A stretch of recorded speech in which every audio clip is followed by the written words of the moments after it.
Welcome all you Vermoto gamers to this brand new VMG featured segment called Behind the Controller. Basically what this is myself, Kellen Brower, will invite a few people every week to just sit down, have a little conversation with me, bench race, talk moto, gaming, everything. And had a very special guest on this week, and I hope you guys really enjoy this one. This will be a 3-segment part video, so depending on what segment you're watching, be sure to watch the other segments to catch any action that you missed. It'll be aesthetically boring, as it's just us kind of mobbing around on one track the whole time, but the whole purpose is for you guys to listen to this and enjoy this, and I really hope you guys have a wonderful time listening, and please send us your feedback and let us know what you guys think. So, I mean, let's transition kind of more into, like, the real life things because, you know, obviously that's kind of where, you know, you work now, and it's kind of where I plan on working eventually at some point if I can get there. But you know, more or less, you know, you get to work with a lot of the pros because you work at Race Tech. I mean, is there any, like, can you just talk us through a little bit about what that's like? And, you know, I mean, obviously, as a daily job, it must be pretty cool to kind of be able to live inside of that industry. Yeah, it's really awesome. It's kind of funny.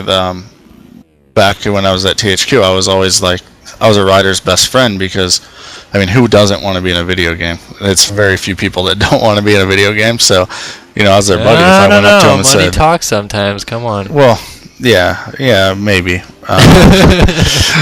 But definitely, it's kind of one of those things. Like, you go to a rider and, you know, especially the privateer guys who, you know, being a racer, and those are the guys that you can really relate to because they still are at your local tracks and they're just trying to make it and chase a dream. I think everyone has a soft spot for them, and you go to them and say, hey, you want to be in a video game? Well, they're pumped, so you become they like you right away, which is cool. You know, like, it's, these guys are your heroes. You watch them race and you're just like, wow, they're awesome on a dirt bike. Or a really good one is during Reflex, Josh Grant came in the studio, and everybody's like, it's funny because we were like heroes to him because of we made games and he's a gamer. He loves video games. But at the same point, we're all like, dude, that's Josh Grant. Dude, he's awesome. So that was definitely really cool to see him on that side. And now at Racetech, I'm in a great spot to where I can go help out a struggling privateer that, you know, is doing well but needs some help. Like, you know, he's struggling to get to races, and say, hey, let's help you out. And, you know, one of the things that's awesome about Racetech, and why I love it so much, and you'll hear me say that a lot because I really do, is we give these guys attention and opportunities that other companies won't do.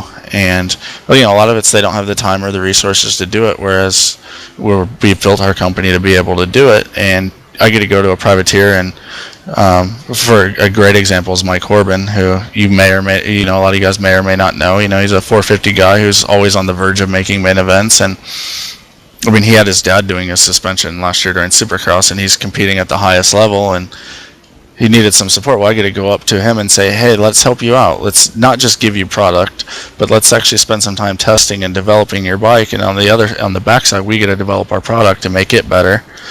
And so that's an awesome opportunity to be able to go to a rider that really needs some support and say, hey, let me help you out. And obviously they're going to be pumped on that, and then you get to build a relationship with them from there. And when you're watching a race, it's not just cheering on your favorite rider because you like the way he rides the bike, or, you know, maybe he's from the same state as you or whatnot. It's, you actually have a relationship with these guys, and so it's almost like a part of you is out on the track along with them. So, you know, you're invested in these guys, and you put a lot of work in to help them out. And so when they're out on the track, it's almost like a piece of you's out there too. So it makes the races even more exciting. And I mean, a lot of times you'll see me rooting on, you know, one of our guys to, you know, in the 8th or 9th spot in a qualifier, not even watching the guys up front. Even though, I mean, obviously the Chad Reeds or James Stewart or Ryan Villapotos are amazing to watch. But it's not about watching them because I have some investment on the track, and, you know, I want to watch our guys and hope they succeed. You know, and it's really cool when they do well. And, you know, Preston Mole last year made his first 450 main, and I mean, I was probably more pumped than he was, just because I know how hard he worked and where he came from. You know, a couple of years ago, he was not making night shows to making a 450 main on the stage of Supercross. I mean, that's really awesome to see, and it's really exciting. Yeah, I mean, I'm a big fan of Preston mainly because you got me pumped on him now, and a guy like him, it's definitely cool to see just how I think he's generally improved a lot in the last 2-3 years, even from where he was, and I mean, just so many people that you guys work with in general, just as Racetech as a company that I've had the privilege maybe to get to talk to a little bit here and there. It's so cool to see how they interact and they think about things that you would never even imagine that they would be thinking about, and they focus on that, and they have so much drive and determination to make things happen. It's just incredible, and it's awesome. Yeah, it's cool. I mean, they're just people too, which is awesome. And at the same point, like, the relationship goes beyond just the sponsorship. At that point, one of my good friends, Teddy Mayer, did some stuff. He rode for us during Supercross last year, and he had a deal to go to a team for outdoors up in Canada, and we couldn't go with him. And it's like, well, I still root for him. He's still my buddy. And or somebody that maybe I haven't known my whole childhood, they get an opportunity. It's like you're excited for them as a friend or as someone that helped them get there to go to a team. But at the same point, you're kind of bummed because you lose them, as a company, and you're still not working with them. But at the same point, you still wish for them to succeed. So it's definitely that's a weird situation to be in, for sure. But at the end of the day, like, I want to see these guys succeed, and that's what we're all about. When it comes to privateer support, we want to get them to the next level, to get the recognition of a team, and at the same point continue to build a great product, and hopefully the teams will take notice, and it won't always be about money, and they'll just want the good product. Yep, and I mean, come on, throw Racetech's slogan at us right now, because that's what you guys live by, isn't it? Yeah, I mean, it's definitely, like they say, the best you've ridden is the best you know. And one of the most recent cases is Vince Freeze, and he's been on a lot of stuff, and we just helped him out right before Monster Cup, and now I know he's going to teams and he's trying to get on deals. But one of his things he's saying is, I really, really want to run this stuff because it's really good. And again, that goes back to helping these privateers reach the next level, and hopefully we can join them at that next level.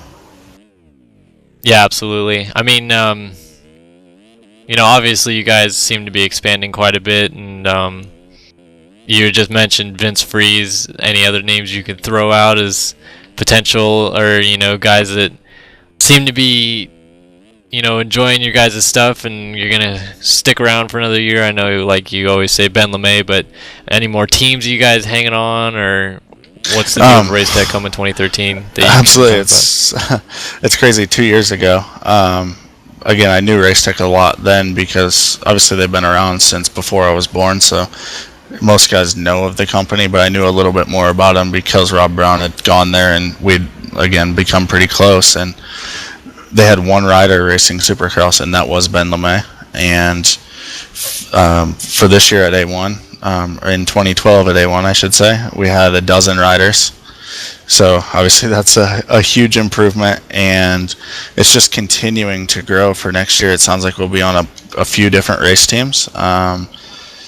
Nothing I can really let out yet, other than one of them is factory supported, and a second one might be factory supported. We're also going to be on some arena cross stuff, a team or two there, which will be really cool.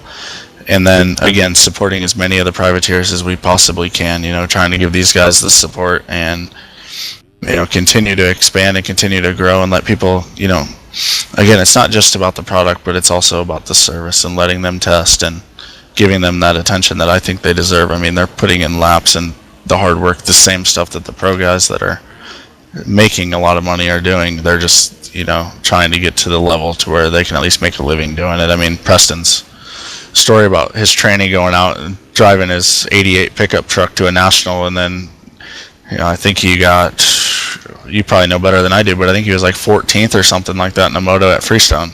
Yeah. after going through all that on the way there. I mean, that's awesome. There's a cool story there for sure.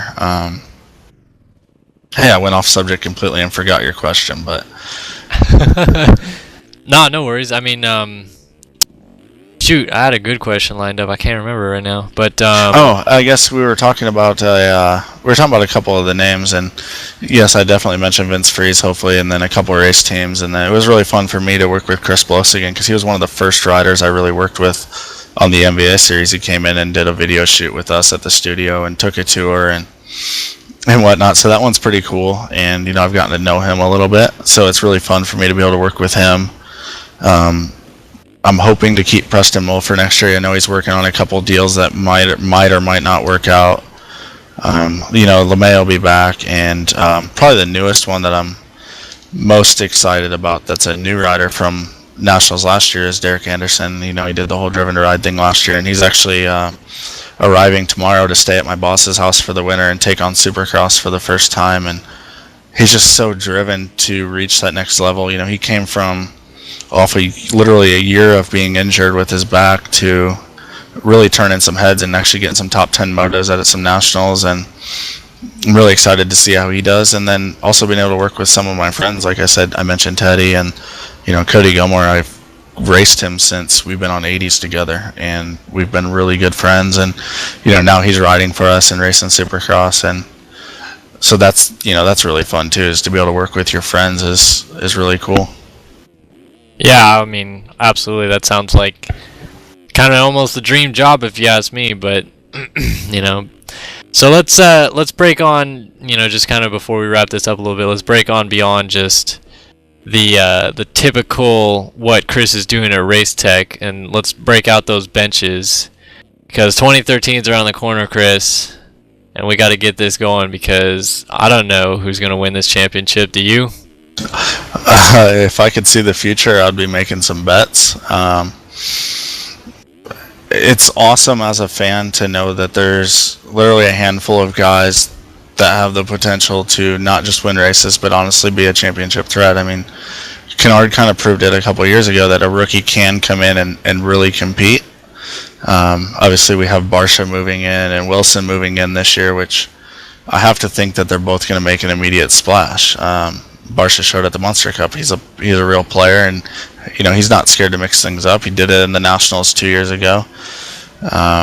Before I let you get too far, while we're on the subjects of rookies, because you just said that Kennard showed a couple years ago that he could come in and mix it up with the big boys, and I feel like you are failing at recognizing that 1 year before we had our first rookie champion in, what was it, 17, 18 years, and the second ever? Yeah, I think more than anything, all the credit, Chris? How dare you? I think more than anything, with that is Dungey kind of proved he could do it, but with Kennard coming in and doing it right behind him, kind of backed it up that this is for real. It's not just a one-time deal. Because like McGrath did it in '93, when I was first really becoming a fan of the sport, when I was, super young, and it never happened again for a long time. That a rookie really jumped in and was able to be a real player. So, definitely not taking anything away from Dungey, but we needed a second guy to come in and really back it up that, hey, these guys are coming in and for real with Dungey, and then Kennard right after that. And, I mean, even Villapoto, when he moved up, he was definitely a player as well, so I wouldn't count him out. But guys like, I would say, like a Villapoto or a Stewart, even when he jumped in, he was obviously fast right away, but went through some growing pains. Is those guys were like, when they were racing the 250 or lights class, they were a step above the class for sure. Speed wise at least. Not necessarily. I guess even race wins, but they tended to crash a lot even then. But they had that level of speed, and Villapoto was that way. Just very, very dominant, to where you expected them to move up and make a splash. Whereas Kennard was great, but he wasn't like, oh my gosh, he's going to come in and go straight to winning also. So I think that also changes things a little bit. So as far as, picking a champion, it's such a it's impossible to pick. I'd love to see the Chad Reed that we saw last year. When he got hurt, he was riding phenomenal that night, and if we see that guy, shoot, you can't count him out. Yeah, for sure. You can't count out anybody. I mean, Villapoto in the first moto at Monster Cup was absolutely. I mean, he looked like he was on another level against guys that are already on another level. I'm never one to count out James Stewart, even though he, time and time again it bites me in the butt, and he's still a player, and he still is finding himself on the ground. I still have a lot of respect for him as a racer. He's still super fast, and I have to think, he's going to be focused. He's got time to be prepared on this bike. It's the bike he chose, and he almost chose it last year because he liked it and felt comfortable on it. He won the outdoor title. He went 24-0 on a Cowie that supposedly he didn't really like that much. So, yes, he's older. Yes, he's crashed a lot. He's got to have a banged up body a little bit, even though, you'd never hear him let on about that. And he bounces, when he falls. He doesn't just crash into the ground. Yeah. But if I have to pick a champion, man, I don't even know where to begin. So I'll take the safe road, and I'll say Ben LeMay.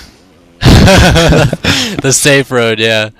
I mean, before we get completely done here, what do you think Barsha's honest chances are? Because everybody thinks that. I've heard that everybody thinks that because he did so well at Monster Cup that it automatically makes him like a shoe-in to be a threat in what they call the Big Four or the Big Five, or it could even be the Big Six now. So on and so forth. What do you take on Barsha? I have to think that 17 rounds of racing is a lot of racing. I definitely wouldn't count him out of being in contention to compete for the title. He's a great starter, which I think, especially when the field's that stacked, is definitely going to help him. It helps keep him out of trouble. It really helps him with Supercross. But I don't think he wouldn't be my favorite for the title by any means. I think Villapoto has that number one plate, and until somebody takes it off of him, he almost has to be the favorite. And I wouldn't count Barsha out, but at the same point, he wouldn't be my favorite for the title. But I'd be surprised if he doesn't win a race. Yeah, I would agree. I don't know, Barsha. I don't see him being a title contender per se, just because I think he's got a little bit too much Bam Bam still going on. But I definitely see what you're saying. He could definitely produce a win, and I'm interested to see what's going to happen with that. And I'm a fan of Reed, and now I'm a pretty good fan of Dungey. So I think both those guys will do pretty well. I think Dungey, as long as he continues to shift and brake with his, hit the rear brake with his hands and start using the clutch with his foot, he'll probably be a good contender. What more can you say about that guy? He's a boss. I think he disappointed a lot of people at Lommel, and obviously USA not winning the title there, but that's a tough track, and they did pretty good over there. And then I don't know. I think it's just going to be wide open craziness. I really hope that all 6 of them can stay off the ground, like we had in 2011, where it was just a dogfight almost till the end. And unfortunately, Kennard got hurt, and then the finale was kind of just subpar because James crashed out and Wyndham went down, and Reed took the win. So on and so forth. But I think there's some great potential this year. Absolutely. Yeah. I hope Barsha just brings some, he's got the nickname Bam Bam, but he's honestly mellowed it out quite a bit in the past year, even, basically since him and Wilson were having all their run-ins during the National Series. He's really kind of mellowed that out, but I hope he does bring some drama to the field. It's excitement. I really hope that happens, no matter how he does, and I definitely won't count Kennard out. I know he's coming back from a major injury, and the kid his whole life is, he's gone through so much, and he just continues to bounce back. So talented, and it was pretty cool. Actually got to be there the night of his first 450 win, which was awesome to see. And he's got a really cool style on the bike, and I wouldn't count him out. I know not a lot of people are talking about him because out of sight, out of mind, but he still is. He's proven he can be there, so I don't think you count him as not being there either. And maybe you do see. We saw a little bit of flashes of it last year with Brayton kind of stepping up there, and he was the next best guy at a lot of races with behind Villapoto, and I know he really likes that Yamaha. So he might be another guy that can jump in there. I don't think he's a title threat necessarily, but I would love to see him get a race win. And I mean, obviously, to get a race win against all those guys if they're healthy, I mean, that's pretty gnarly. I mean, we're talking 6-7 guys that are fast enough to win races. That's awesome. And to know that we have Tomac moving in there in another year, and most likely we'll see Baggett soon up there, which I'm curious to see how he'll do on a 450 being a little bit smaller, but obviously that didn't slow down that Ricky Carmichael guy. The future for the sport is definitely bright as far as competition, which is, I think, really what it takes to bring it to another level. And maybe that when it hits that next level, maybe that's when we'll finally see another MX game too. Yeah, for sure. It'll be good times ahead. I can definitely feel it. But so let's go ahead and wrap this up because we're already like 50 plus minutes into this. So I appreciate all you guys listening to this. Obviously, thank you, Chris, for your time out of your busy schedule as we're sitting here at, you guys can go ahead and guess what time we're here at right now because I'm not even going to say. It's pretty awesome to chat moto, play video games, and not be working at this time is awesome. And it wouldn't be me doing my job to not be Mr. Marketing Guy without telling you to check out racetech.com. All you MX Sim guys should know, or even if you're not a Sim guy and you're listening to this, we do have a 20% off discount code. The MXS 2012 is the code. Just mention it when ordering, and you'll get a 20% off discount on some awesome suspension, 100% guaranteed, or your money back. And plus, if I'm not mistaken right now, it's also time to fill out those resumes and send them into Race Tech season. Absolutely, sponsorship season, and then outside of Race Tech, if you haven't already, definitely check out racefactorygaming.com. Obviously you guys are moto gamers. It is really cool. If you're not already playing Sim, again, not to turn this into a big MX Sim commercial, I was one of those guys that hated everybody that was always like, dude, you got to play MX Sim, dude, you got to play it, before I really found the magic. But now I am that guy that says, dude, this game is amazing. It really is. There's tons of good people on the forums you can sort through, and they will help you out. You might, unfortunately, it's a forum, and there's always those guys that just want to say, hey, you're a noob, but there is guys that will help you out get into the game. I always try to help as many people as possible as Maybe well. Maybe a little bit more selective wording than what you described, but yeah, go on. Yeah, I mean, I'd love to see a lot of the NBA faces back come over to Sim, and so we can mix it up again, and it really is a good time. So racefactorygaming.com, racetech.com, and obviously thanks Vermoto for all their support on the Race Factory side. And really, they're one media outlet out there that's stood behind MX Games and tried to help bring them to another level. And obviously the Gamers channel being dedicated strictly to moto games is really awesome. And anyone that wants to reach me, I guess, my email is chris@racefactorygaming.com. If you want to catch up, if we knew each other back in the NBA days or whatnot, I'm more than happy to put that out there for you guys. And I hope to hear from some of you and see you on the starting gate when we start 2013 Supercross just around the corner for the Moto Option Supercross series.